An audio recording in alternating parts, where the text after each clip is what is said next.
They don't mess about in Yorkshire.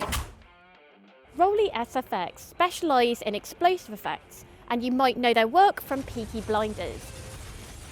More and more movies rely on visual effects to create impressive explosions. But did you know companies like this one use all kinds of inventive methods to give a reference for CG, as well as for actors and stunt performers to react to? So we have come all the way up to Yorkshire to blow some stuff up and have a look at the value of practical effects. And I'm going to try and make my own version of the action star facing away from explosion sequence. Today, we're going to be setting off some bullet hits and explosive effects, all in this yard just outside of Leeds. Showing us around is Dad Ian Rowley and his son Rob. When bullets hit a wall or any surface, they can fragment and shoot up dust and debris. This is created by a series of hidden dust hits. These are the bags full of dust and with a small maroon in it. Everyone has its own individual radio receiver. So the radio receiver is up there in this particular case. That's the rig. So that cable goes back up there like that and over the wall. So when that's fired, that'll blow the bits out. It represents a bullet hitting the stonework. Yeah. But it's a very simple hit and run. 3, 2, 1, action! That was a lot louder than I thought it was going to be. The benefit of using a squib here is that the actor can stand close, about a foot away, in a scene with other live action. It's safe to be that close to it? Well, yeah, it's just a shockwave, it's energy shockwave. Yeah. The only debris that's in it are bits of cardboard. An explosive device, like a hand grenade, has got a steel casing around it, and the steel fragments, and the steel is what causes all the damage. Yeah. But what about fireballs? Of course, you could do a fire explosion purely in CG, which wouldn't damage a building. But this method doesn't allow for stunt actors to react to a series of explosive charges. The production could use a scale model of the set, and do a smaller explosion on that. But unless your budget is Star Wars level, you can't convincingly situate actors in frame. Rowley SFX uses a propane gas system that actually protects buildings, with the benefit of being able to film the shot live, with real actors and vehicles. You can see it at work here in the Season 2 opener of Peaky Blinders. It's a vessel we can fill with propane, something flammable, or something inert like nitrogen, to give either a fireball or a big blast of air, fill a hopper with dust and fire that over somebody, or we can build this into a shop window and a big fireball out of it. They're really versatile bits of equipment. We have various sizes of them. One of these will give you a fireball that's about sort of 9-10 metres. So it's when you don't need structures effectively being compromised. Yeah, so it's like a giant shotgun. Where we point it is where it goes.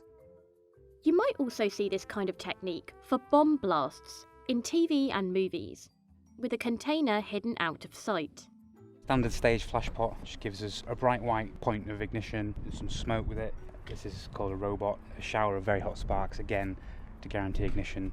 And so this would normally be kind of dug under the ground then? They've been buried, yeah, for mortars out of the ground, or stood around the back of a vehicle, and piped in through the floor. This particular method makes that a lot softer, so we're blowing it into this tank where it can sort of disperse and it will go up. Okay, going live and firing in 3, 2, 1.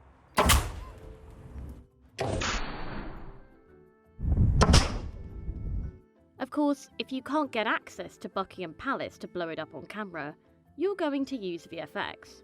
But on a set or old building, this is a system that's quickly set up and controlled. A similar technique is using a woofer, which releases the gas slower and comes in varying sizes. These guys might make this look easy, but setting up this kind of equipment takes years of training and skill. The company goes all the way back to 1946. I heard that you nearly blew up the Queen at one stage. I think we're the only effects company ever to get anywhere near it with pyrotechnics. So we've had this request from Buckingham Palace, the Queen's coming up. She looks really thrilled with that burning post office. Yeah. So we loaded the silo blasters into the post office. It's the only effect I've ever done with a suit on, suit and a tie. To show the impact of an explosion on the ground, the team fills containers such as this bomb tank with rubble or soil. I put a big lifting charge in the bottom, maybe some petrol on top, or fill it with soil, big boom. The shape of this means it goes upwards and not left and right. War movies and TV shows will use something like this in a well-timed action sequence, such as stunt performers being thrown into the air by impact.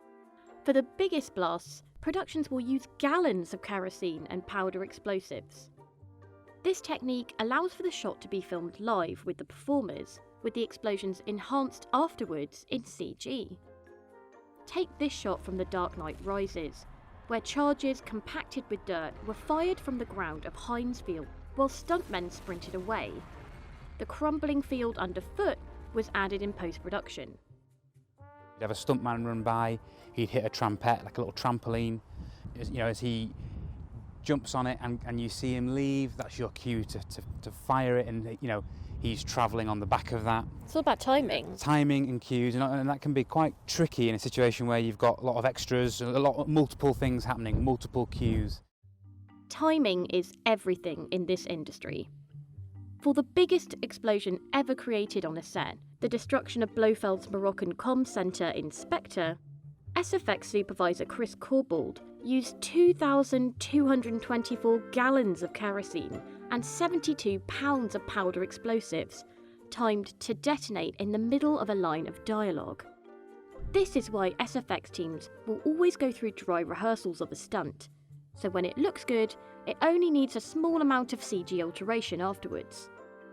The way an explosion is shot can change everything.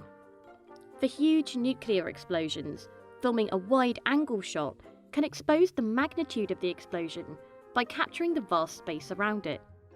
This is normally done in VFX, mimicking an irreparable destruction. Other movies choose to do full coverage and enhance it later in CG, such as this truck explosion in Mad Max Fury Road.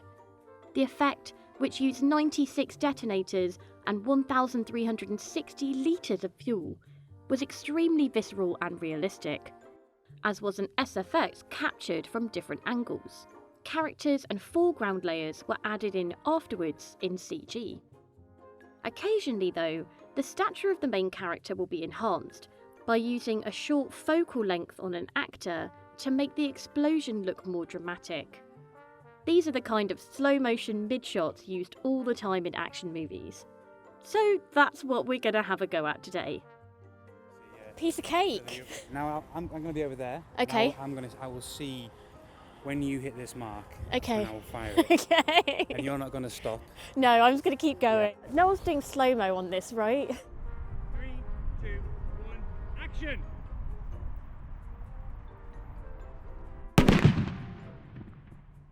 Here's the shot from different angles.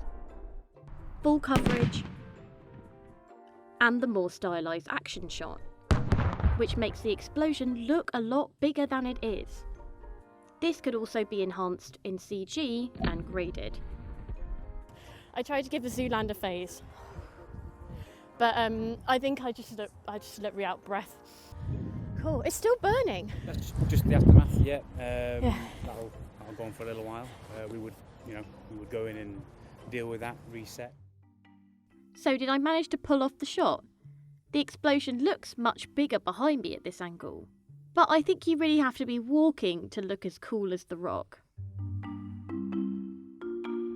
Whether you almost say like the practical way is always the best way, you've got to have a foundation there. Definitely work alongside. I mean, there was when things VFX started to become a thing. They always want a practical element, to give the actor something to respond to. The way light interacts with it. Maybe they can't afford or haven't got the time to do 100 hits around a room. Maybe we just do 20 physical ones. While I doubt I'm going to be getting that stunt recruitment phone call anytime soon, Oh, I'm scared. it was fascinating to see the intricate, practical methods used to recreate movie explosions.